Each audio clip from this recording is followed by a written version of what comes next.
Welcome, everybody. Um, we would like to start this conversation with a moment of silence and reflection, remembering folks who we have lost to two different pandemics, the HIV/AIDS pandemic and the recent COVID-19 pandemic, and the recent mass shootings targeting our children, elders, and queer folks, both in Pulse, in Buffalo, and recently in Uvalde. Thank you.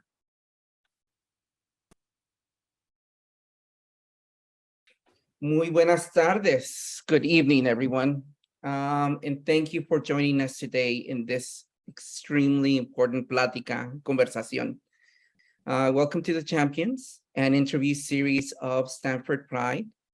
Today's interview is co-sponsored by the Stanford Latino Alumni Association.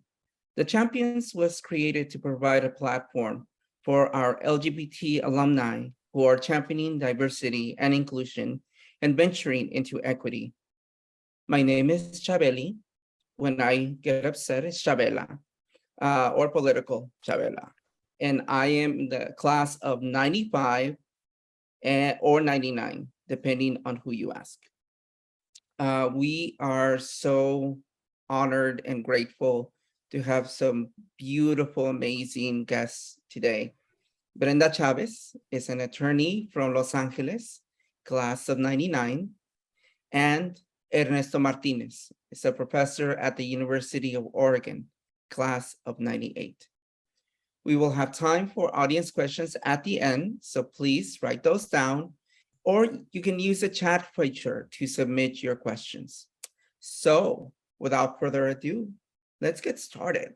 I want to allow a little bit of time for both Brenda and Ernesto to just briefly introduce yourself. Who is you? Hi, Brenda. Well, first, I want to say thank you. Thank you so much for having me as a guest today. It's really my honor to be here and to see such beautiful faces and people that I remember very fondly that I first met when I was probably 18 years old, many moons ago. Um, so my name is Brenda Chavez. I am a first generation Chicana, born in Boyle Heights, raised in Pico Union, Los Angeles. I am one of, or I'm sorry, I lost my brother speaking. Thank you so much for that moment of silence. My brother is somebody that I lost in the last year. And so thank you for that. So I have two older siblings, but I was the first in my family to go to college. And I am now an attorney. Thank you so much, Brenda, and welcome. Bienvenida. Gracias. Ernesto, hola. Hola. I'm so happy to be here with both of you and Gus as well. And for those people who will be joining us, I'm a Chicano Puerto Rican from East Oakland, California. I grew up moving back and forth between the Bay Area and Jalisco, Mexico. And let's see, I am also a first gen college student, and I'm a teacher at the University of Oregon, and I owe a lot to my time at Stanford. Super formative. You two in particular, very important to me. And so yeah, I'm really excited to be here. Thank you. Welcome, welcome, Ernesto. So let's get started with some formal questions. So you mentioned, Ernesto, you mentioned a little about formative experiences at Stanford. So share with the audience, because I don't know if all the audience is aware that I think all three of us were pretty out, at Stanford. And what was it being out on campus during the 90s, during your undergrad years, those extremely formative years?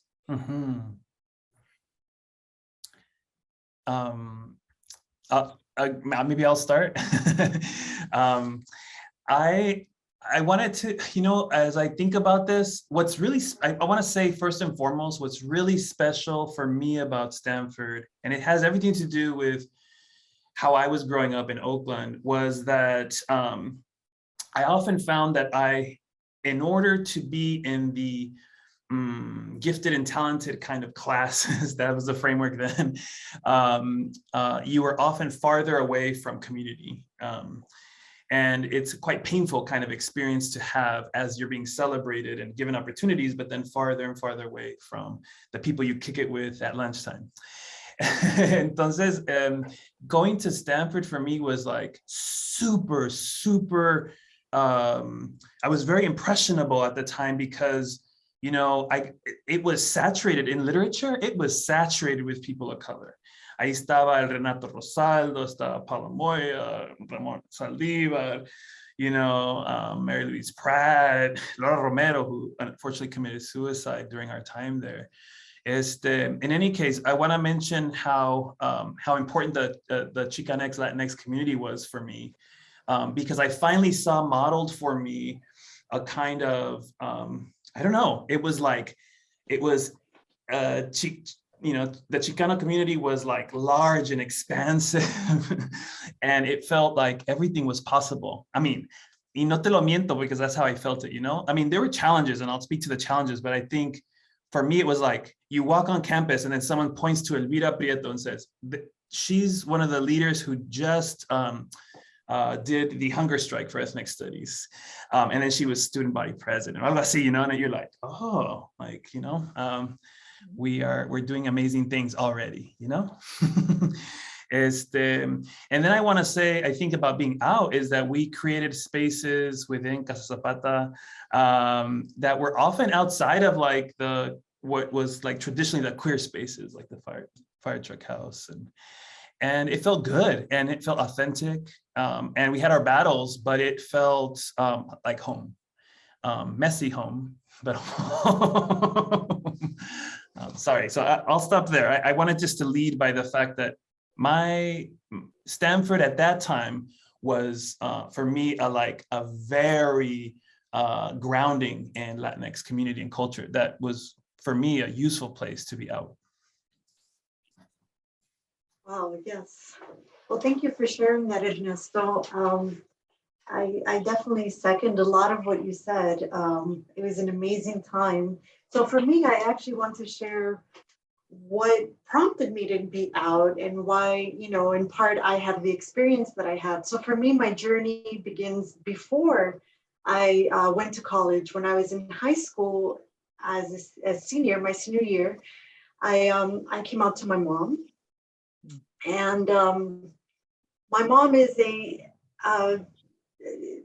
thankfully, she's still with me, and she's a Catholic. You know, I grew up more or less, you know, she's Mexican.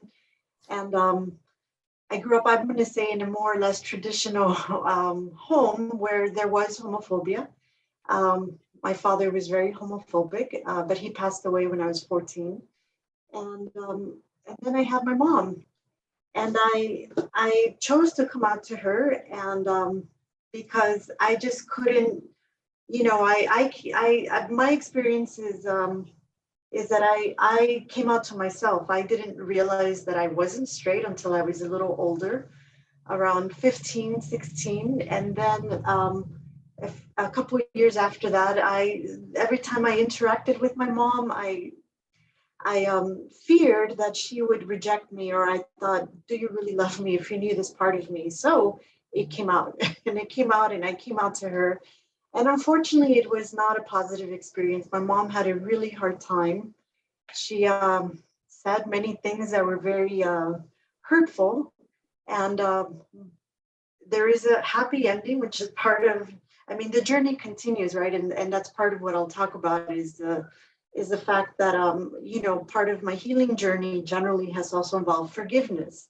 And by the time I was a senior at Stanford, my mom actually was part of a panel of parents who spoke at a queer Latino youth conference. So shared her journey. And even to this day, if my mom was next to me, you know, I openly speak about her, my coming out to her and that experience, and she'll apologize, she recognizes it.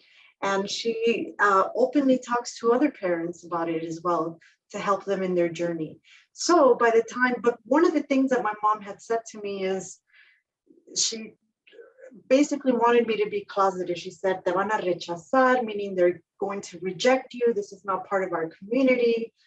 She said things like that. So I came in fearing that I would be rejected. However, I made a choice, and I came out in my application to find a roommate at my dorm, and I was at Casa Zapata. As, and I basically made a choice, not knowing that I was stepping into this amazing history and a group of other people, such as Ernesto, Chabela, Gus, other people that were also in a similar journey. And we, Familia was already there when I was a freshman, and there was a contingent of us, a good number of us that were already out. So, but I think similar to what it's like in the outside world, outside of Stanford, where I am often the only or one of a few, I felt like that.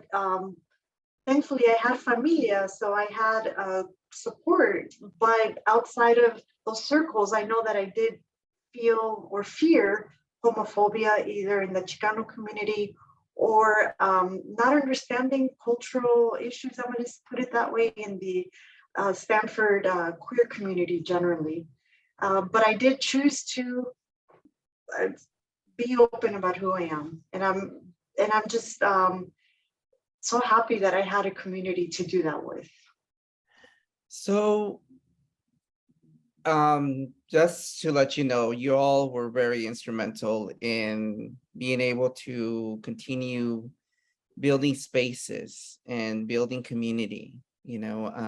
I stepped away from Stanford for a couple of years to do HIV work because that's, what life presented and what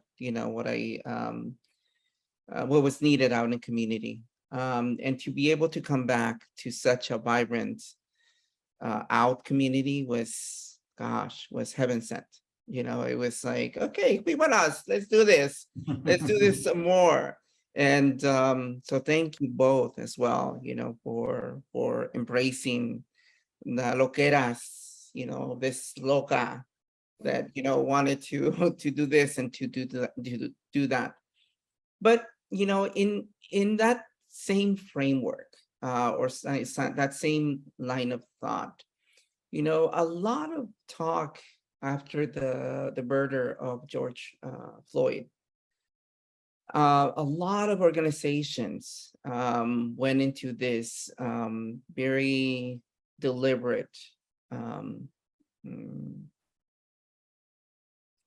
journey, you might say, to talk about finally around diversity and inclusion. So what are your thoughts on those subjects and in your respective professions? What comes to mind around diversity and inclusion? Like I was sharing earlier, I work for myself now. So in the profession, I do have to say, when I started working as an attorney, I was at a big firm in New York, and it's an international firm. And I think in the New York office at the time, I don't remember, but there were at least 200 lawyers. And I think I was one of two Latinas. I had no idea, my journey as an attorney, that's a whole story in and of itself. I had no idea what it meant to be a lawyer. I had never met a lawyer before. Even law school didn't prepare me for that, being at a firm. And it was very lonely, I have to tell you. It was lonely. And eventually, that's part of a longer story, but when I became a mom, I decided to start my own practice. And so I'm going on 11 years of having my own law practice. So I'm a solo practitioner now in Los Angeles, and I am still licensed in New York. So diversity. So there's there's definitely a need for people to be out. There's a need for Latinas in the legal profession. despite whatever I've encountered, challenges, I'm going to say I've encountered, I never discourage a student, anybody that shows an interest in being a lawyer, just because there's always an interest. And I've actually, I continue to be out. I made that choice, many years ago. And I've had people call me based on what they've read on my website, or based on a lot of the clients that I currently have are referrals. So I love that, even though I'm not doing civil rights, which was the first thing that attracted me to want to be a lawyer. I'm definitely an advocate, and I'm definitely an advocate for people who need that voice. Yeah, no, I mean, and I also know you edited a book, or you participated in a collection. Like, you're also a writer and an artist, and so I think it's important to kind of, I mean, this is a short time to be interviewed, right? But I think there's a way in which we show up, or I've seen Brenda show up, or I've seen Chabela show up in ways that are really expansive, and that meet the needs of our community. And that means a lot of different things that sometimes doesn't get captured in terms of our profession. But I echo the question of isolation, and the theme of isolation. And, I had an opportunity to edit a volume of essays called The Truly Diverse Faculty. I co-edited it with a social psychologist, a very important Native American social psychologist, a friend of mine, Stephanie Freiberg. And in that collection, we put a lot of thinking. We brought junior faculty of color and presidents and deans and chairs of universities to talk to each other about the particular kinds of pressures that are placed on junior faculty of color in particular. And so a few things that come up for me that's really important is that, universities are not unique, but it's a very interesting place to be when a university or an institution, through discourse, over-idealizes their commitment to diversity, often aspirationally, right? Pero se la creen, they believe it. And then in practice, they are straight up undermining, right? Because they haven't changed practices, the people at the top levels, right?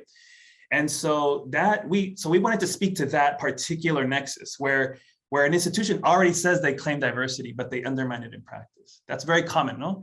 And so to inhabit that space, it's super tricky, because one of the things we tried to theorize there was that sometimes even white liberals will feel very triggered, not triggered, that's too heavy word.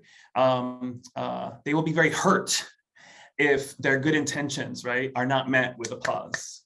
And they will often act in racist ways to undermine you in order to keep their credibility as progressive, as not harmful. And so I think there's another kind of thing that happens in these kind of places. Tiffany Willoughby Herrard, associate professor of African-American studies at Irvine, she contributed an essay called, where she theorized how junior faculty of color are put in the position to be mammies. So she calls it intimate, non-hostile caretaking around issues of race. So we're supposed to be kind and take care of the progeny of this legacy of racism, right? Often at the expense of taking care of our own communities. So it's kind of mammified work, right? And right, and so they need to see us as benign, right, and gentle. And that also puts a huge pressure on, right? Because the moment at which you start to critique, or also the moment where you even start to have feelings, right, and express those feelings, is there are ways in which you can be undermined, right? So I guess I echo Brenda that it is a difficult journey to be in places where you're not many, and yet you're still interested not just in moving professionally, but in transforming the institution. And for faculty, I'll speak specifically to that. It's like the university doesn't care how much time you spend on service, right? They just care how much you publish, especially research universities. Entonces, there's another problem there, right? Where we meet the needs of our communities at our expense. Well, our expense professionally, but definitely not through the soul, right? And our connections. I don't think I want to live in a university that doesn't allow me the opportunity to kind of improve my relation to my community. but it cost me, yeah. You know, by default, I think because we are at reaching certain age, you know, we continue to be those trendsetters, you know, and continue to pave those ways for folks who are coming, you know, behind us. You know, I think of the generation ahead of my generation, and most are gone. You know, not all, and or we're not out, and did not have that space or that opportunity. I wanted to bring into the room Arturo Islas, Professor Arturo Islas, who died of AIDS. Very few people know his journey, as a Stanford professor in, the Chicano Latino community, and, having passed away from HIV and AIDS, and it being not known and, pretty silent, out there, and, and what that legacy, and what that memory, allows us to build upon, as we move forward. I'm gonna keep on going on my questions because she is very nosy. But wait, can I add something there? Yes. About Arturo Islas? He had papers his personal papers donated to the university, and then while I was there was a block on them, in terms of like you couldn't open them until a certain time.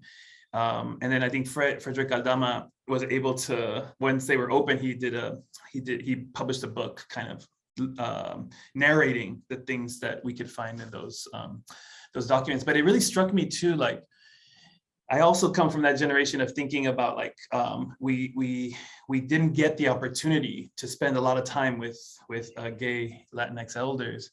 And I keep on thinking about the irony of looking through someone's papers, and I was like, on the one hand, yes, I want to historicize the work that we do, but I also want to be super present, and I always mourn the fact that for some people, they did work and there wasn't anything to register it, nothing left behind, And I think that ephemeral part of it, I think when we take a moment of silence at the beginning, I really do mourn the fact that, so much possibility, I mourn that, and I carry it in the way that I think about my relations to you all, and the work that we do, right? It's almost like a gift, but also a responsibility. So, because we want to make sure that we get to all the questions, but I want to know what you are up to now. Who is Brenda Chavez now? How does she spend her typical day? Because, we get a lot of young alums saying, what's next? Después de este, the Stanford experience, How's life treating you, Brenda? ¿Cómo está? Well, Chabela, well, thank you so much for asking that. I continue to do and be involved in various projects and things. I don't think that will ever change, probably. So I think first and foremost, I obviously have to make a living. So a good chunk of my time involves practicing and being an attorney. But because I made that choice and took the risk of going on my own, I get to do it, in my case, from the comfort of my home. And I get to be present for my family and my son, who is now 11 years old. So for the whole 11 years of his life, and especially the first couple, I'm always been involved. I volunteer at his school. When I can. Now because of COVID, I wasn't able to this last couple of years, but so I'm very involved in that. And tengo pareja. I have a boyfriend, so I am bisexual, by the way. So earlier, when I was talking about coming out, I realized recently I had my high school reunion, and somebody reminded me that he said, "Oh, you were the first lesbian I met." And I said, "Oh my goodness, that's right. When I first came out, I had fallen in love with a girl, and I thought I was lesbian. I remember for the first couple of years, I thought I needed to know, and I wasn't sure. And then when I fell in love, I thought, oh, well, this is it. This must be who I am. And then when I think for the very first couple of months, I came out as lesbian. And then at some point I realized, oh my, I'm not. And I had a second coming out to myself. And then after that, I said, no matter who I'm with, I will always identify as bisexual. If I'm with a man, it doesn't make me straight. And if I'm with a woman, it does not make me a lesbian.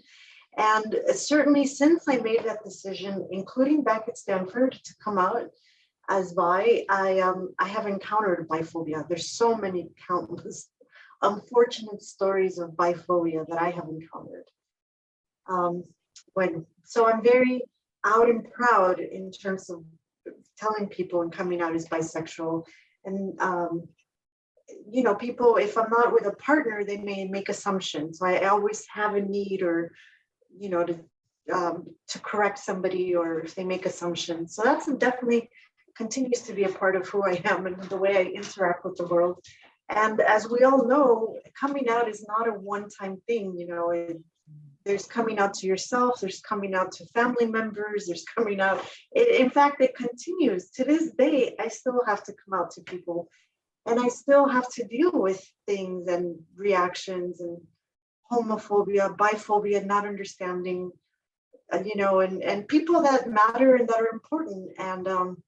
And I still have to have those conversations. So it's a never-ending thing. But back to what I'm doing. So thank you, Ernesto, for sharing about the book. I was involved in a project a couple of years ago, and we translated it into Spanish. So there's an English and Spanish version out on Amazon, and it is called Yo También, Stories of Healing and Hope. And in my case, unfortunately, I'm an incest survivor and a rape survivor. So there are 10 authors. It's a self-published anthology, and we all shared our healing journeys. And I mentioned earlier about forgiveness, and so certainly part of my healing journey has involved forgiveness. And so the other hat that I wear is that I have a 4-unit property in LA, so I'm a homeowner and a landlord. And let me see, I started a nonprofit, which a number of years ago, it's called Casa Coyo, and it's a cultural arts organization. And there will be, so that's in the works in terms of what it will look like going forward. But in the past, one of the events that I did under Casa Coyo was Queering Mictlan. It was a Day of the Dead queer Latina celebration. So I continue to be an activist, I guess, and be involved. And that means, when I say being an activist, I mean what you do and how you choose to live your life. And in my case, I think even just like I said, coming out to La Señora, La Vecina, mentioning it casually, whatever, it just, all of that makes a difference. And so that's what I mean by being an activist. And you're taking risks, because when you do that, there is a risk of rejection. I've experienced a risk of being talked badly to. That's happened to me in queer communities. I had a very traumatic thing happen a number of years ago at an Indigenous ceremony. The woman who had this very negative reaction to me was lesbian, and she had a reaction to finding out that I was bi, and told me she's, I think, been the second person that has verbalized very nasty things to me, other than when my mom, was the first. So it just, this is part of my journey. This is who I am. And now that I'm older, and I definitely acknowledge also my healing journey in terms of my the traumas that I experienced. Thank you. Thank you so much, Brenda, for sharing so much. Yes, and it's been beautiful to see from a distance that journey. Ernesto. See, I think I'll totally pick up on the healing part of this, and I think maybe this is nice to do this in a Stanford space. I guess there's a story I can tell about shifting my professional career from doing academic work to doing more creative work centering queer youth. But I think what I want to say, given the opportunity that Brenda just opened up, is that in fact, that wasn't simply a professional journey to do children's books, to do short films, to work in children's media, that it was a healing journey for me, that I really needed to, first and foremost, find a way to make peace with my father. And I love to just share the opportunity to think that our personal healing doesn't have to stay personal. And so I've been mentored by some amazing Chicana lesbian feminists who have helped me understand that children's books in particular are an opportunity for, especially when written by queer people, are an opportunity for us to revisit our childhoods.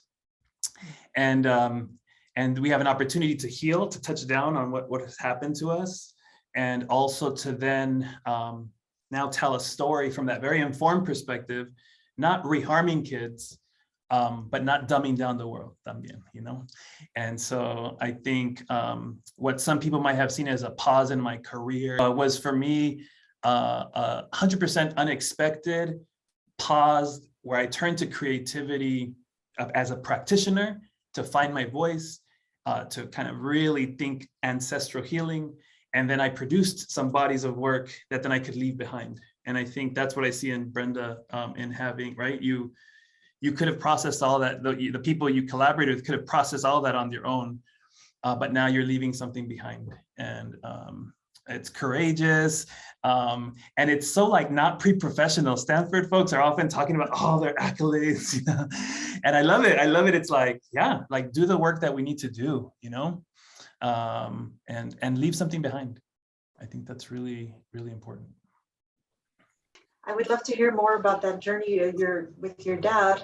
But what I want to say in terms of thank you for speaking about the legacy. But I think when we talk about these things and the healing journey, whatever it is we need to heal from, I think that's where we plant seeds, because I know for sure others have planted seeds for me. Mm-hmm. I remember while I was at Stanford, watching TV and watching Oprah, and she mentioned that she had been sexually abused as a child. For me, that was still the beginning part of my more conscious healing journey. And I just started crying. I just remember just bawling and crying because I heard somebody, on TV saying it. And so I feel, and I thought about it, when we were going to do this interview, if I would say it. And at this point, of course, but I think of my son, and it's not him, I mean, this is who I am. I had to come out to my son, by the way, speaking of coming out, mm-hmm. because I was single for many years. I was a single mom when I had him.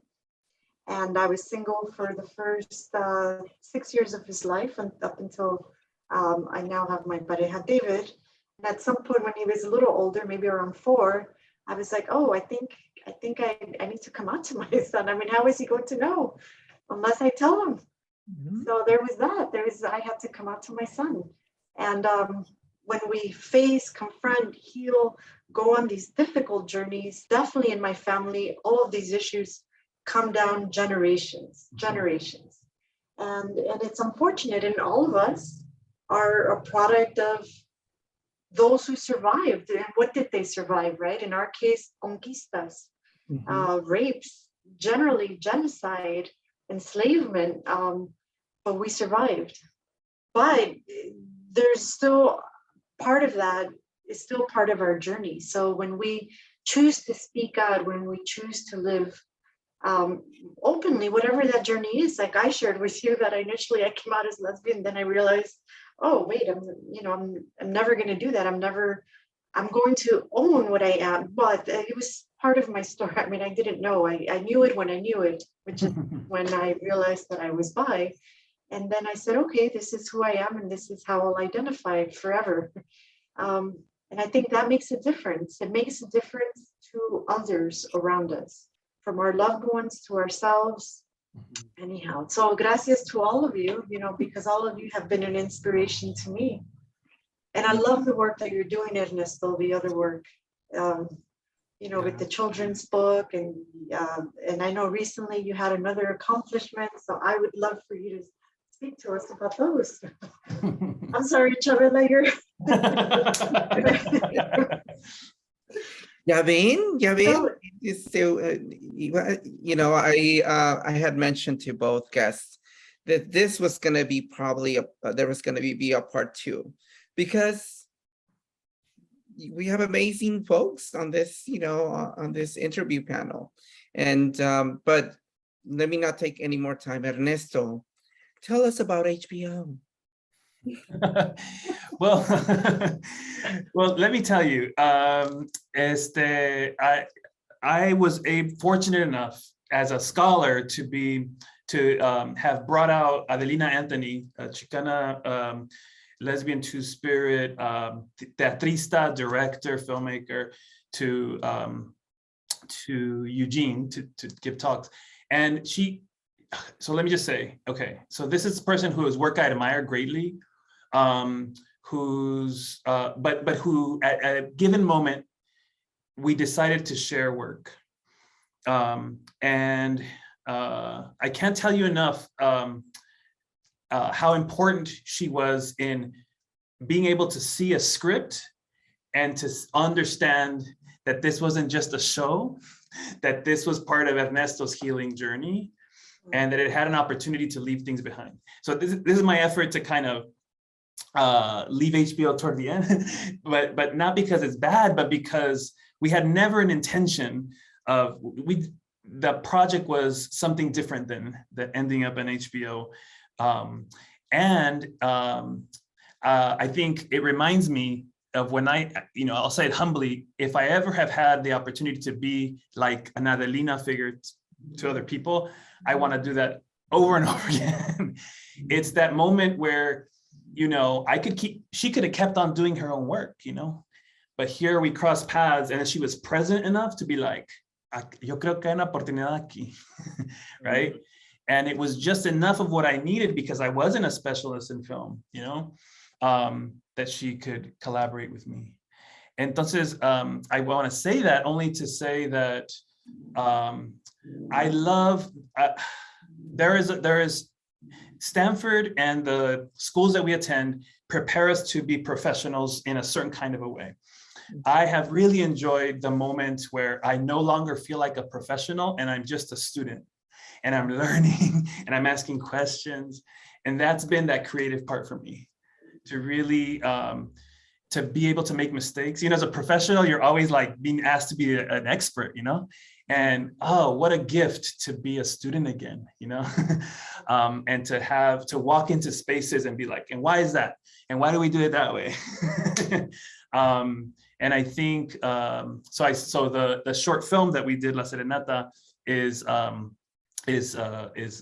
inspired by the children's book that I wrote. The children's book is the first bilingual Latinx children's book about a boy who loves a boy. And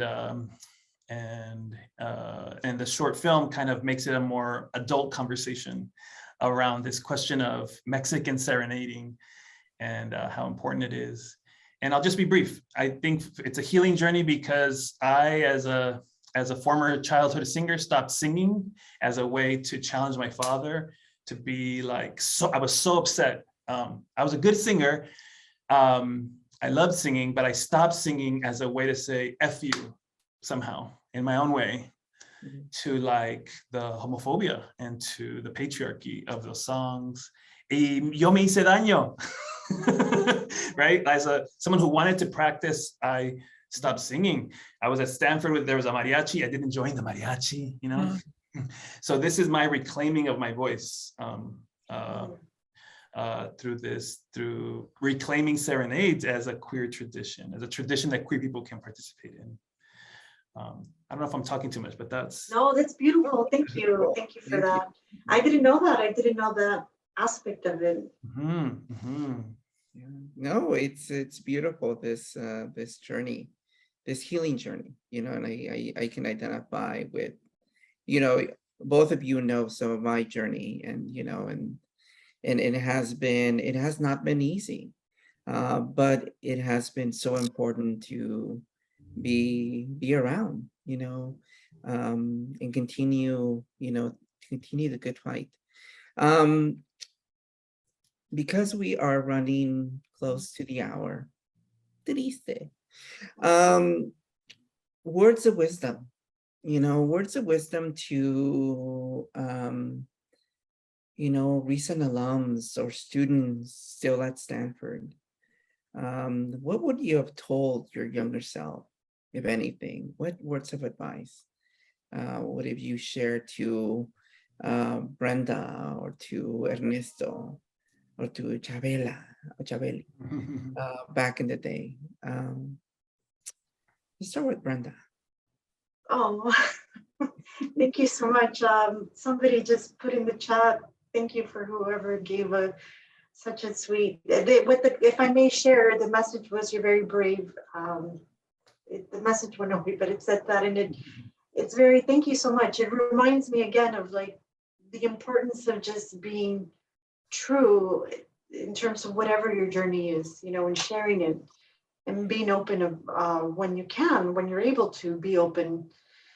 So little Brenda, part of the story that I wrote in that book, the Yo También Stories of Healing and Hope, was speaking to and acknowledging, and it's actually part of it. I just, the story memorialized what I had already experienced. And that is that at some point, I literally felt in part, in my healing journey, I literally felt a presence of myself as a child, since in my case, my abuse happened when I was very little. And I became a mom to Brendita. So now she's somebody that I do sing to, speak to, who accompanies me, and certainly having my own son and breastfeeding him, there's something I just, there was an actual healing moment where I literally imagined, nobody was there. It was just me and Brendita, and I imagined myself breastfeeding her, and there's a lot of magical healing that has come from that, I'm going to say. When I was a young person, I had no idea where my journey would end up. I mean, I have to tell you that I suffered from depression. It was very tough, coming to terms with what happened and the secrets and very, painful things. And, I wasn't kind to myself at certain points, to my body, or, when I was in high school, I cut, I went through, thankfully, a brief time it was brief, when I did that, and they were all, because that's what it does to you when somebody does break your spirit like that, it's very painful, but you can definitely, I mean, being alive, I'm going to say, and I've said this before, and this is not just because of the incest or rape, it's also all of us, being part of the queer community. Statistically speaking, we're all at risk. All of us have had our own journey and have our own journey. And as a population, we're at higher risk of committing suicide, of drug addiction, of all these things. So all I can say is love yourself, forgiveness has definitely been part of my healing journey, forgiving myself, forgiving others, and like coming out. Forgiveness is not a one-time thing. You continuously have to forgive, because I get a new memory, a new thought or something, and then I start, I have to go through the journey of forgiveness. Like coming out, it becomes easier, but it's a continuous thing. There is no one moment of forgiveness, just like there's no one moment of coming out. It's a continuous thing. And that's what I would remind myself if I could speak to, 18, 19, 20, 21-year-old me, is that if we'd all, it's part of life. I'm always, until the day that I pass from this earth, all of these things, they're all going to be with me. But certainly at this point, I have a lot of love for myself and for those around me. And it involves forgiveness as well. I guess maybe to add something different then, I think, but my mind does linger with you, Brenda, so I could go down and echo many things you're saying. I think I'll say something different to my younger self. It would be,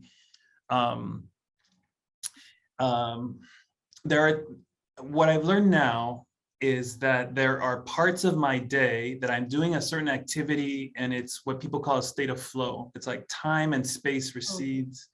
It's like all I want to be doing is that thing. It's not that I'm just good at it. It's like I'm ready for the challenge of it. And people call these states of flow, and people often ask us to inventory that in your life and think you can construct a life more around these things. You don't have to just be you can manufacture, create a path for your life that has more of these life-giving experiences. And so I guess I would say that to the younger self, that there were moments where I could see that I was denying states of flow. And that's trauma, and trauma informed in the sense that you wanted to protect yourself. And so I would encourage my younger self to learn more, to experiment more with a variety of things that might give me more life. And I probably could have gotten, I'm 45 now, I probably would have more quickly gone into the creative route if I had paid attention to that. And by creative, I don't just mean professionalized, I mean that healing part. I would have gotten there faster.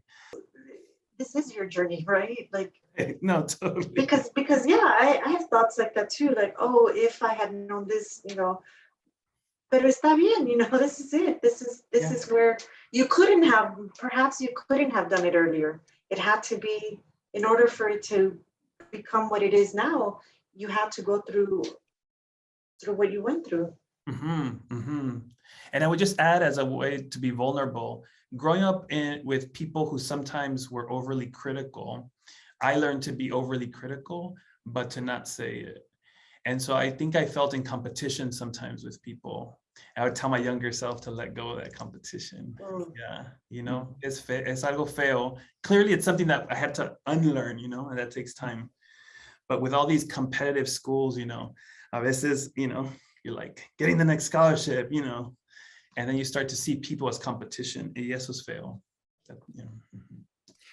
So what I would tell little Chabelita is foundation is very important. And investing in a wig is extremely important. Anyways, because she was a little ragged when she was younger. But seriously, I think that I echo the sentiments, that we,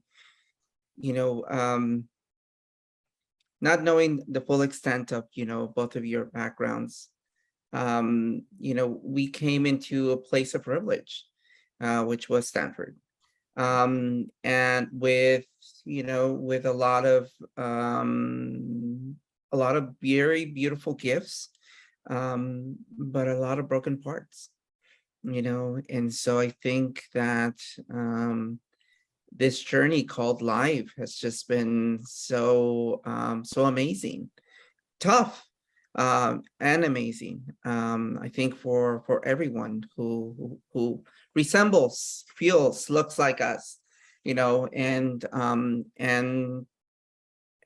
the beautiful thing, is that legacy that we're leaving behind. Believe it or not, even this interview is memorializing us in our journey, in our struggle, and hopefully can motivate others to continue trudging, and finding happiness, whatever that means to them, or however that manifests to them. I hate to be the bearer of bad news, pero Chabela is about to close this little function, this little interview. I love you, adore you, and respect you immensely. And can't wait to be sharing space with you both soon. Any parting words, Ernesto or Brenda? I feel love, También. I love you too. Thank you. Thank you so much for having us and for creating this space and having this space.